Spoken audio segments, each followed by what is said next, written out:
everyone, welcome back to my channel for a brand new mystery with Molly. If you are new around here, if you've never seen my face before, then hi, my name is Molly and I post true crime videos like this every single week. So if you think that's something that you might want to stick around for, then please do subscribe and don't forget to switch on the little notification bell so that YouTube will notify you whenever I post. This week I have a little bit of a different video for you. As you can see from the title, today we are talking about case updates. I thought I would do this video because a lot of the cases that I've covered in the past have had pretty huge recent developments. In fact, I think like half of the cases that I'm going to share with you today have now been solved. When I covered them, they were unsolved and now they have been solved, which is incredible because it means that the families and friends of the victims have finally had some answers and justice. I asked you guys on my community tab if you would want to see this video and you all said yes, definitely. So without further ado, let's just get into the case updates. Actually, before I do, really quickly, I just want to let you know that I will be giving a very brief summary of the cases before I get into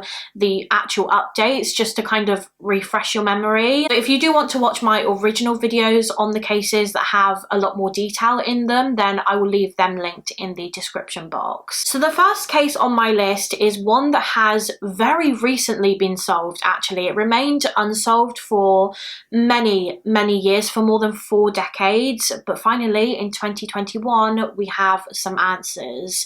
This is the case of Beth Jane Doe. On the afternoon of the 20th of December 1976, a 14-year-old boy named Kenneth Jumper was walking along the bank of the Lehigh River, which is under the Interstate 80 bridge in Whitehaven in Pennsylvania. Whilst Kenneth was walking along the river, he spotted a suitcase on the ground, and when he got closer to this suitcase, he noticed that there were human remains inside of it. So the police were immediately called to the scene and they actually recovered a further 2 suitcases. So there were 3 suitcases in total and all 3 of them contained human remains. And these remains were soon determined to have been the dismembered body of a young female. 2 of the suitcases contained her arms, legs and torso, but her breasts had been removed. And then in the 3rd suitcase was her head. She had been decapitated and her nose and ears had been cut off. But to the police's horror, it wasn't just this woman's head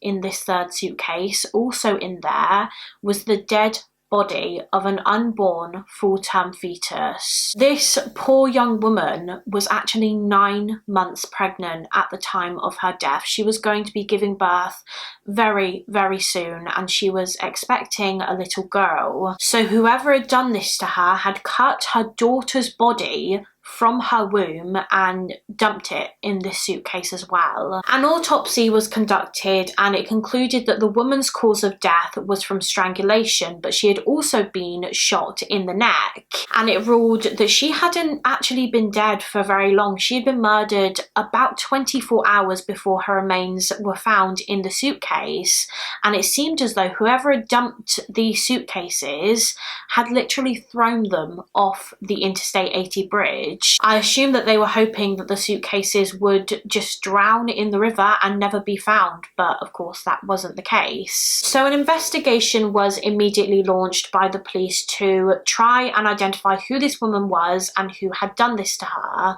However, unfortunately, they never found out her name. They had absolutely no idea who this woman was. The police looked into numerous missing persons cases across the US and Canada.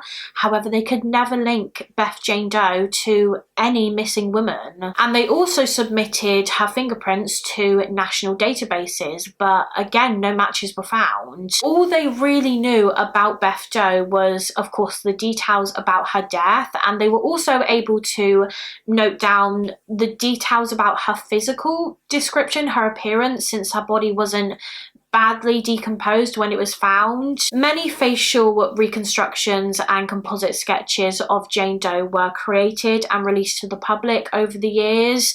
The police were hoping that someone would recognise her and come forward. However, no one ever did, and in 1983, she and her unborn baby were buried together in a grave that just read Beth Doe. However, years later, in 2007, her remains were exhumed for testing, and scientists were able to obtain a DNA profile of Jane Doe, and they hoped that in the future they would be able to find a match to this DNA profile using forensic genealogy.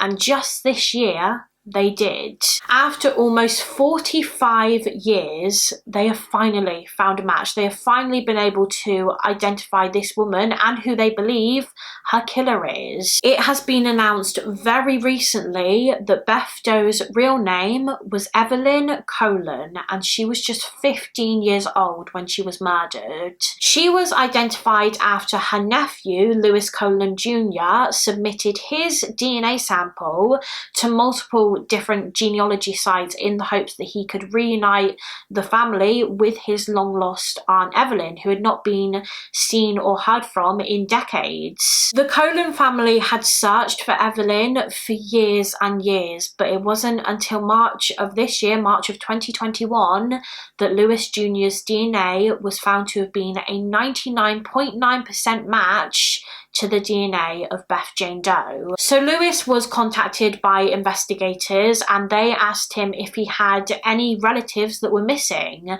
and he told them about his father's pregnant sister who disappeared 7 years before he was born in 1976. And that was how the link was made between Evelyn and the formerly unidentified Beth Jane Doe. Evelyn Colon was born on April the 17th, 1961. She was originally from Jersey City in New Jersey, and she was one of 5 siblings. And at the time of her disappearance, Evelyn was in a relationship with a 19-year-old man named Louis Sierra, and she was pregnant with his baby. However, according to online sources, Sierra could be very, very abusive towards his girlfriend, and he would even keep her locked in the apartment that they shared. In fact, Evelyn apparently told her mother that if anything ever happened to her, that her boyfriend, Louis Sierra, was probably involved. And then all of a sudden, in December of 1976,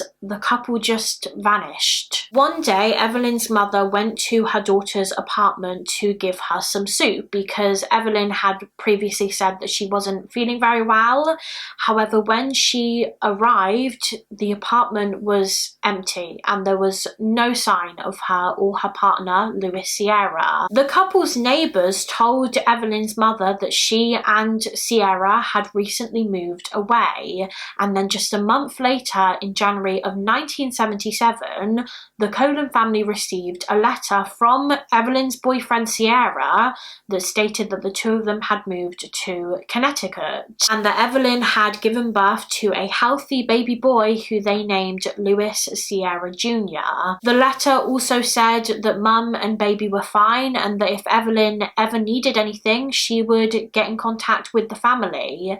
However, she never did. And I imagine that this upset the Colon family because they would have obviously wanted to see and speak to Evelyn, but at the same time, if she was happy, then they were happy for her. They thought that she was just getting on with her life in Connecticut with her own little family now. But of course, as we know now, that was not the case. Evelyn was actually dead, and so was her daughter, and it's believed that the father of her baby was her killer. After Beth Jane Doe was identified as being Evelyn, the police tracked down her ex-partner, Louis Sierra, who was living in New York and is now aged 63. So they went to speak to Sierra, and initially he actually denied ever knowing a girl called Evelyn Colon.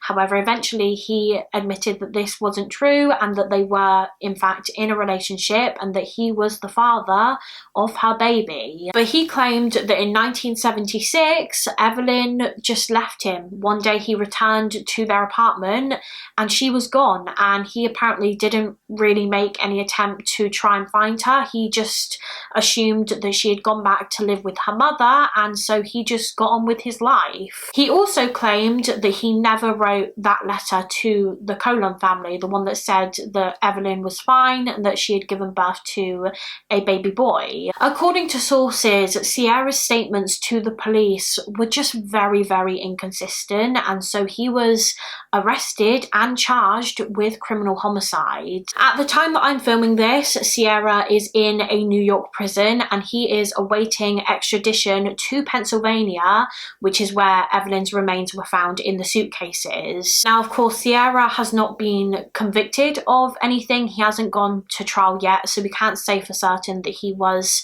Evelyn's killer, but the police believe that he was, and my guess is that this case will go to trial soon, so I will keep you guys updated with that. But hopefully Evelyn's family are on their way to receiving justice for her death. And speaking of her family, I just wanted to let you know that they have given a name to Evelyn's unborn baby girl.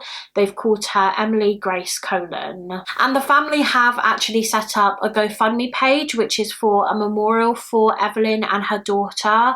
Obviously right now Evelyn's grave is just marked with Beth Doe. She doesn't have a proper headstone, so the family are trying to raise money for a lovely memorial for the two of them. So I will link the GoFundMe page in the description box of this video in case any of you guys would like to make a donation. I'm sure it would mean so much to the Colon family. Or even if you can't donate yourself, then even just sharing the GoFundMe page on your social media will help massively. But yeah, that is the update in this case. I'm so overjoyed that Beth Jane Doe has finally been identified after so many years. It always makes me feel so emotional when a Jane or John Doe case is solved and they are reunited with their names. The next update that I have for you is in the Alexis Murphy case, which I covered about 7 months ago in September of 2020. Just for a bit of background information before we get into the updates. So Alexis was a 17-year-old girl from Shipman, which is in Nelson County in Virginia. On the 3rd of August 2013, Alexis left her home in her father's car and she headed to Lynchburg because she was going to go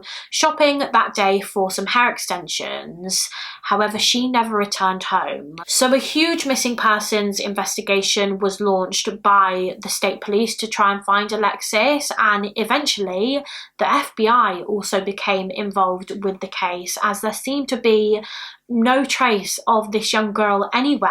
However, eventually the police discovered some CCTV footage of Alexis from the day that she went missing, and this footage was from a local gas station. On this footage, Alexis was spotted walking into the gas station and an older man appeared to be holding the door open for her. And when the police spoke to the gas station employee, the employee that was working that day, she said that she saw the two of them, Alexis and this older man, having a conversation. And then shortly after this conversation, the CCTV camera spots this man driving away in his truck, and moments later, Alexis's car is seen driving in the same direction, almost like she is following this guy. The man on this footage was soon identified as being 48-year-old Randy Taylor, who lived in a camper not far from the gas station where Alexis was last seen, and soon enough he became the main suspect in Alexis's disappearance. Well, I say disappearance, but actually this case quickly turned into a murder inquiry because the police found evidence in Randy's camper that indicated that there had been a violent struggle between him and Alexis, and that Alexis had been murdered. In his camper they found one long black hair, a torn off fingernail, and also a diamond stud, all of which belonged to Alexis Murphy. And very close to Randy's home they also discovered Alexis's mobile phone, and during another search of his camper, they found some fake eyelashes and a clump of hair extensions, again, both of which belonged to Alexis. And they also found hidden underneath his sofa a t-shirt that they believe Randy was wearing when he killed Alexis. And they believe this because the t-shirt had a blood stain on the back of it, and when tested, it was found that this blood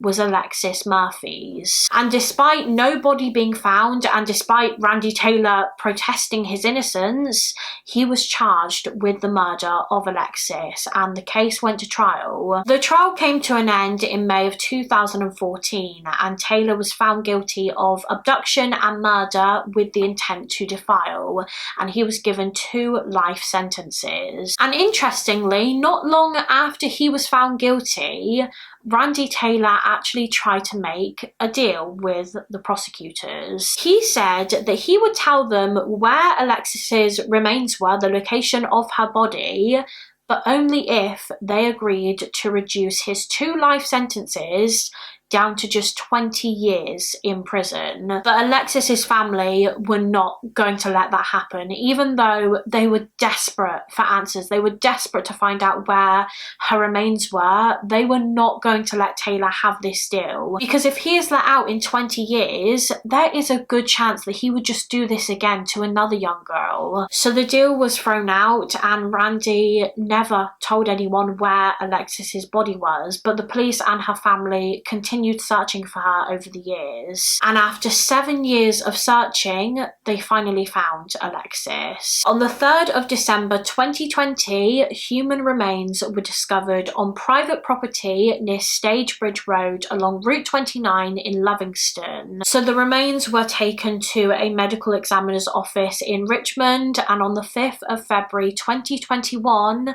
they were identified as 17-year-old Alexis Murphy. After the discovery of her remains, the Murphy family made the following statement: "Our family is so grateful for the continuing love, support and prayers for Alexis and our family over the past 7 years. While we have been grieving the loss of Alexis since 2013, we remained hopeful that she would be found alive and well. Alexis was the fashionista, athlete and joker of our family. We were blessed to have loved her for 17 years, and her memory will continue to live on through us all. Our family would like to extend a heartfelt thanks and sincere gratitude to the citizens of Nelson County, the FBI, the Virginia State Police, the Nelson County Sheriff's Office, and all of the search and rescue teams for your commitment and unwavering support to find Alexis. You all kept the promise made in 2013 to bring Alexis home. During this time, we ask that you continue to lift our family up in prayer, and in the words of Alexis, keep hope alive." And that is the update in this case. The investigation has finally been closed, and thankfully Alexis's remains have been found, and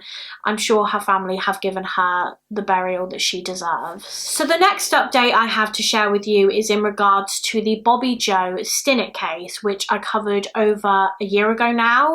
Jo Stinnett was a 23-year-old woman from Skidmore, which is a city in Nottoway County in Missouri in the US. She lived in a house with her husband Zeb, and in December of 2004, she was 8 months pregnant with their first child, and both her and Zeb were so excited about this pregnancy. Now, Zeb worked in a manufacturing factory whilst Jo stayed at home and ran her own dog breeding business. She was really passionate about dogs, and her favourite breed was rat terriers, and she used to talk to many people on an online chat room called Ratter Chatter, which was specifically for other people who also liked rat terrier dogs. By December of 2004, Jo's dog had just had another litter of puppies, and she was selling them. So whilst her husband Zeb was at work, she would have people come round the house to look at the puppies and potentially buy one. And on the 16th of December, a woman named Darlene Fisher was due to visit. She had gotten in contact with Jo through the Ratter Chatter chat room, and she was interested in buying a puppy.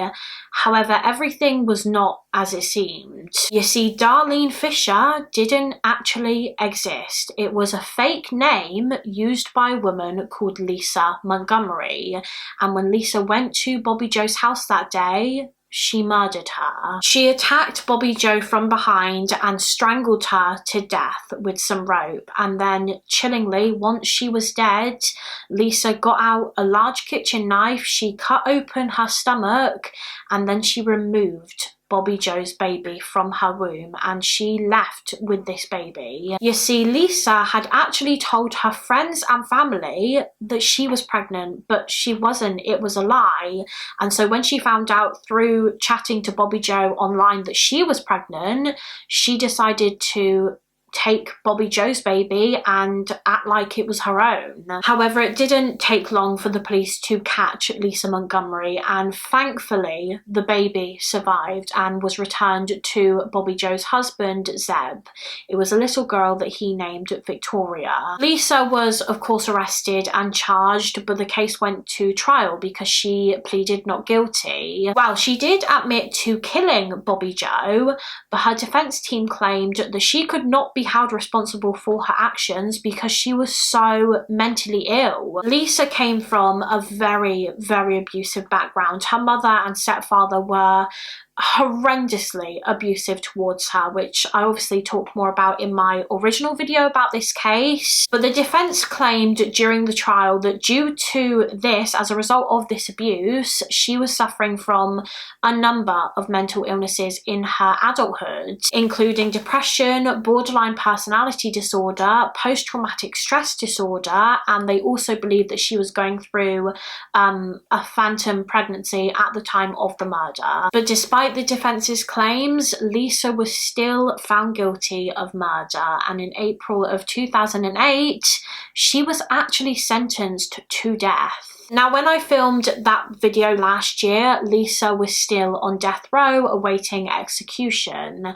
However, the update in this case is that in January of this year, 52-year-old Lisa Montgomery was executed. She was put to death by lethal injection on the 13th of January, and she was the first woman to be executed by the federal government in America in nearly 70 years. And news of her execution was met with a lot of mixed views. Obviously, the death penalty itself is a very, very controversial subject. Some people agree with it, some people don't. Many people were overjoyed when they heard that Bobby Joe's killer had been executed, whereas a lot of other people thought that she never should have been sentenced to death in the first place. They felt that Lisa was just way too damaged and mentally ill to even understand what she had done and why she was being executed. I don't know, I myself have very mixed opinions about this, so I would love to hear your thoughts in the comments of this video. Do you think that Lisa should have been executed, or do you think she should have just remained in prison until she died naturally? But anyway, on to the next case. So my next update is in the Philpott fire case. This is a case that I covered in 2019, and it's honestly one of the worst cases I think I've ever covered. In the early hours of the morning on the 11th of May 2012, a fire broke out at 18 Victory Road, which is a house in Derby in England. The house was home to husband and wife Mick and Mairead Philpott and 6 of their children: 13-year-old Dwayne, 10-year-old Jade, 9-year-old John, 7-year-old Jack, 6-year-old Jesse, and the youngest Jaden, who was just 5 years old. When the fire broke out, Mairead Philpott rang 999. She and her husband were outside of the house, whilst their 6 children were stuck inside. When firefighters arrived, they were able to get the children out of the house, but sadly it was too late. They had inhaled too much smoke and they passed away. All 6 children passed away. At first, this whole fire just seemed like it was a terrible, terrible accident. However, when investigators went to have a look around the house, they were able to determine that that wasn't actually the case. This was no accident. Someone had deliberately started that fire by pouring petrol through the letterbox and throwing in a match, and in doing so they killed 6 innocent children. So this quickly turned into a murder inquiry, and everyone of course felt so sorry for the children's parents, for Mick and Mairead Philpott. That was until they actually became the main suspects in this case. There is honestly so much to this crazy case. Obviously I go into more detail in the original video, but the police were eventually able to piece together what exactly happened, what involvement Mick and Mairead had in this, and what their motive was for starting the fire. And their motive, well, one of their main motives was simply a bigger house. They risked the lives of their children. They killed 6 of their children because they wanted a bigger house. Basically, 18 Victory Road was a 3-bed council house, and Mick had been asking the council for a bigger house for years, but the council said no, and so he thought that if he set fire to his house, they would give him a new one. Another motive was that he wanted to pin the fire on his ex-mistress Lisa, who recently left him. He wanted her to get the blame for starting the blaze. Mick and Mairead Philpott planned this whole thing alongside a friend and sexual partner of theirs, Paul Mosley. He was in on all of this, and he was the one who physically started the fire. So he poured the petrol through the letterbox. So all 3 of them were charged with 6 counts of murder. However, this was later changed to 6 counts of manslaughter, because even though they did start the fire deliberately, it is believed that they didn't intend to kill the children. They did plan to rescue the children. Mick wanted to look like the hero, but the fire just spread too quickly, and the toxic smoke would have killed the children within minutes. So they were all charged with manslaughter, and they all went to trial because all 3 of them pled not guilty. But despite this, they were all found guilty by a jury and they were convicted. Mick was sentenced to life in prison with a minimum of 15 years because he was the orchestrator of this whole thing, whereas his wife Mairead and friend Paul Mosley were sentenced to serve 17 years each. However, the update in this case is that Mairead Philpott has now been released from prison after serving about half of her original sentence. She served roughly 8.5 years of her 17-year sentence, and she was released on licence in 2020.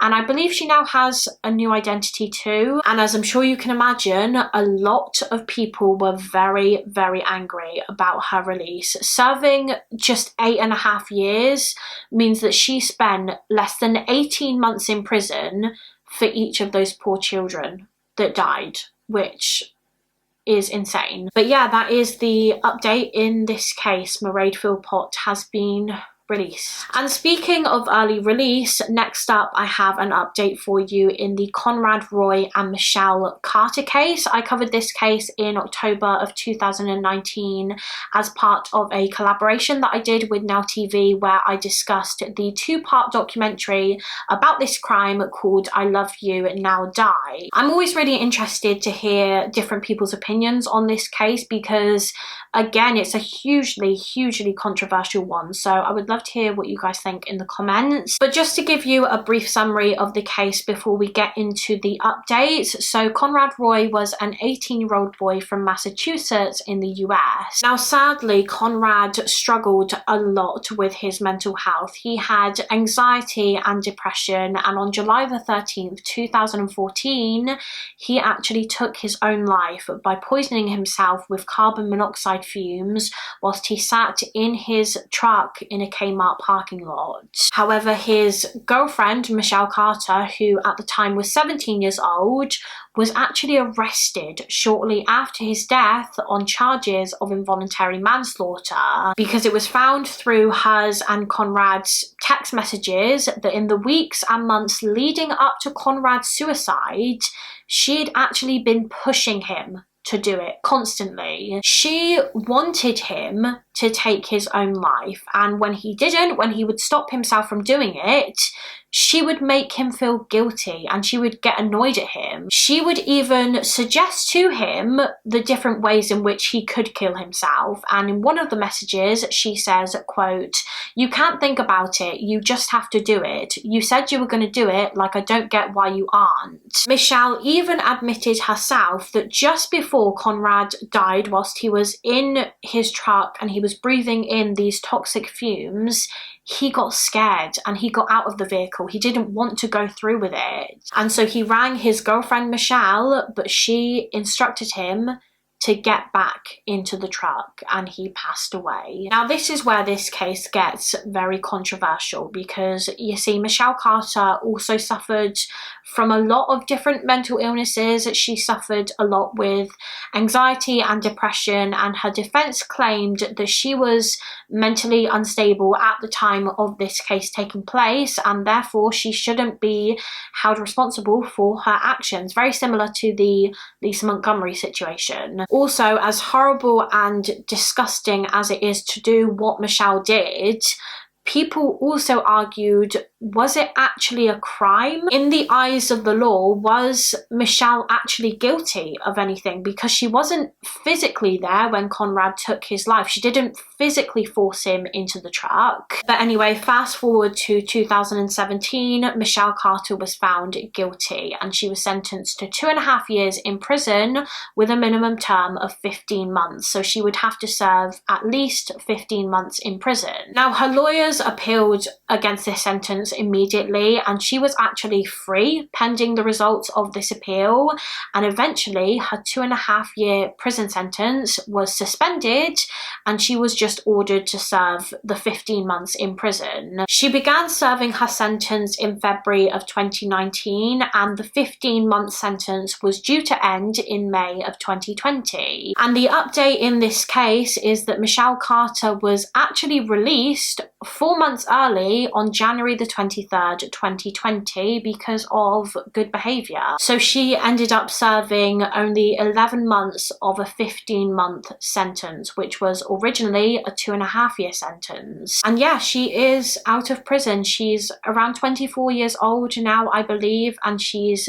been out for over a year. I don't know what she is up to now. I couldn't find any information online about that. I hope she is rehabilitated. Like I said, I would love to hear what you guys think about this case in the comments. Honestly, my opinions on this case change all the time, so I would love to hear what you think. And finally, the last update I have to share with you is in regards to the Valerie Graves case. I thought we would end on a positive note, because when I covered Valerie's case almost 2 years ago now, it was unsolved. So I'm happy to let you know that now her killer has been found and her family have finally received some justice for her murder. So just to give you a bit of a summary of this case, Valerie Graves was a 55-year-old woman. She was an artist, she had 2 children, and she was also a grandmother. And at the time of this case taking place, she lived in Bracklesham Bay in West Sussex. However, in December of 2013, Valerie, her mother, her sister, and her sister's partner were actually house-sitting for some friends of theirs named the Chamberlain family, and the Chamberlain family lived in a £1.6 million mansion in Bosham in West Sussex. The Chamberlain family were spending Christmas on holiday somewhere else with their children, and so Valerie and her family agreed to house sit, and Valerie stayed in a room on the ground floor towards the back of the property. On the evening of the 29th of December 2013, Valerie excused herself from the rest of her family and she said that she was going to bed. However, that was the last time that they saw her alive. The next morning, her sister found her dead in her bedroom, and the room was absolutely covered in blood. Valerie had been brutally bludgeoned to death with a hammer, and this hammer was found just a few days after Valerie was killed, not far from the mansion where the family was staying. The patio door in Valerie's bedroom that led out to the garden was found to have been unlocked, and the police believed that this was the killer's entrance to the property. Now, in November of 2014, almost a year after the murder, forensic experts were able to obtain a partial DNA sample of the killer from the claw hammer that was used to beat Valerie to death. And in 2015, Sussex police set up a voluntary mass DNA screening program in which they asked all men over 17 in the Bosham area to come forward and voluntarily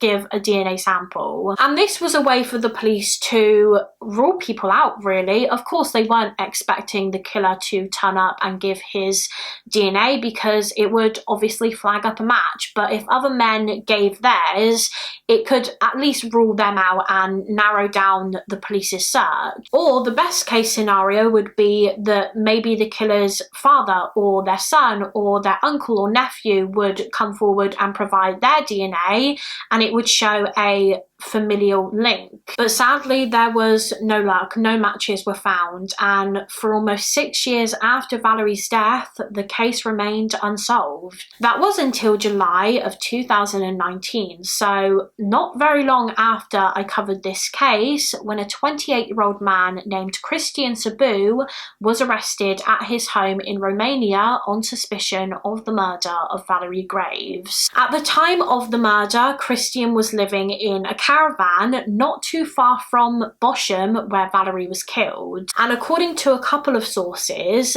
Cristian Sabu was no stranger to the Chamberlain family. He had been doing some odd jobs for them here and there, so he knew the house well, and he knew that the family were pretty wealthy. And Cristian became a suspect in this case when his own wife Adina contacted the police because she thought that her husband may have been Valerie's murderer. I say wife, but I'm pretty sure they were separated by this point in 2019 when she came forward, but they were together and living together in 2013 when Valerie was killed. And the reason that his wife Adina believed Cristian was the killer was because after the murder had occurred, she noticed that Cristian would just constantly search up Valerie's murder on Google. He was reading every news article, every police statement, he was watching every police conference. He wanted to know every little bit of information that had been released about the crime. He wanted to know everything that the police knew. His wife also noticed that he would look at the picture of the murder weapon a lot, the hammer that the police found, and his wife actually said that Cristian used to have a hammer that looked exactly like the one that was used to beat Valerie to death. So I think his wife had these suspicions for a while, but she said that she was just too scared of Cristian to come forward any sooner. And also she had children with this man. I believe they had 2 daughters, and she was worried about what this might do to them. But eventually the couple was separated, and Adina just knew that she had to tell the police about Cristian. I've actually got a quote from Adina here, and she said, "I could not live with myself knowing that a cold-blooded murderer was walking the streets free." So as we know, in 2019 she got in contact with the police, and they decided to investigate this potential lead. The only problem was that the police couldn't arrest Cristian for anything yet because they didn't have any concrete evidence linking him to the crime. They knew that they needed his DNA sample to test against the DNA sample they had of the killer, the DNA that was found on the claw hammer. But the police didn't want to just approach Cristian and ask for his DNA sample because they didn't want him to know that they were suspicious of him, because if he knew that, then he might try to run away. So instead, they asked his ex-wife Adina to send them some samples of their children's DNA, because of course their DNA would be almost identical to their father's. So Adina did just that. She sent their DNA, and the results of these tests provided the police with the proof that they needed. It was a match. Christian Sabu was the murderer that they had been looking for all these years. So Christian was arrested in Romania, and he was extradited to England and charged with the murder of Valerie Graves. And surprisingly, Christian did not deny it. He admitted to being Valerie's killer, and he pleaded guilty. Christian said that on the night of Valerie's murder, he had been drinking, and he said that in general he was just really struggling for money, so he decided to break into the Chamberlain's home and burgle the place. Apparently he knew of a safe that was in the Chamberlain's home, and this safe had a lot of money inside of it, so he was going to try and steal that. Obviously he knew the house fairly well because he used to do some work for the family, and he knew that at the end of December 2013 the family had gone away on holiday. But what he didn't know was that Valerie and her family were house sitting, so when he went to the house that night, he was expecting it to be empty. But of course it wasn't empty, so when he entered the property that night through the patio doors, he was shocked to find Valerie there. And he said that in that moment he just panicked. He had the hammer in his hands, and he decided that he was going to kill Valerie because she was a witness. She had just witnessed him break in, so he believed that he had to silence her. Christian claims that he does regret what he did, and he is remorseful, although clearly not remorseful enough to hand himself into the police after the murder. And in November of 2019 he was convicted of murder, and he was sentenced to life in prison with a minimum of 24 years. And that is the end of this video. I think I've talked about 6 cases today. These are the cases that I have found have had the biggest development since I covered them. Of course, if I missed any, please do let me know in the comments, and I'll be sure to mention them in the next case updates video. I think this kind of video will probably be something that I do once, maybe twice a year. I'm so glad that 3 of the cases I've talked about in this video have been solved. It's so incredible that the families have finally been able to get some answers and justice. But yeah, that is it for this video. But before I go, I would just like to give a special shout out to the lovely members of my Patreon page. Not only do my patrons help to support me and my channel, but they are also helping to support 2 incredible charities, as 20% of my Patreon pledges are now split between the DNA Doe Project and Missing People UK every single month. The DNA Doe Project is an all-volunteer organisation that uses genetic genealogy to try and identify Jane and John Does, and Missing People UK is an independent charity that not only helps to find current missing people in the UK, but they also provide support to the families and friends of missing people. So thank you so much to my Patreon members. I really could not do what I do on this channel without the love and support from you guys. If anyone else wants to become a member of our little Patreon family, then the link is always in the description box of my videos, or alternatively you can go to patreon.com/mollie.westbrook. Thank you all so much for watching. Please do give this video a thumbs up and subscribe if you haven't already, and I will see you again next week for another mystery with Mollie. Bye guys!